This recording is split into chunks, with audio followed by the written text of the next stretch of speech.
ஒதுக்கிட்டான். எல்லா கோயில் நகையும் ஒதுக்கியாச்சு.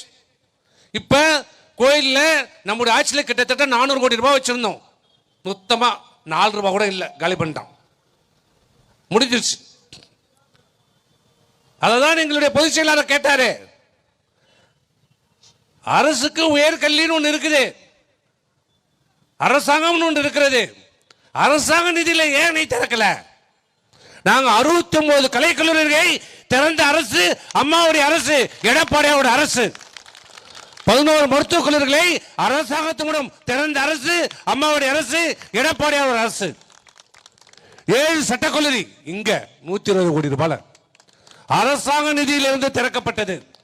ஒன்னா மாறி கோயில் காசுல கையை வச்சு திறக்கல.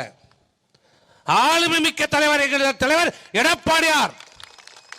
நிர்வாகம் என்றால் என்னவென்று தெரிந்தவர் எங்களுடைய தலைவர். நிதி மேலாண்மையை சிறப்பாக கையாண்ட தலைவர் எங்களுடைய தலைவர் எடப்பாடியார். உனக்கு ஆளுமைனா என்னன்னு தெரியல, நிதினா என்னன்னு தெரியல. நிதினா தெரியும், பணம் தான் தெரியும், அதை வீட்டுக்கு திரும்ப மட்டும்தான் தெரியும். குடும்பத்தில் எல்லா பேருக்கும் நிதி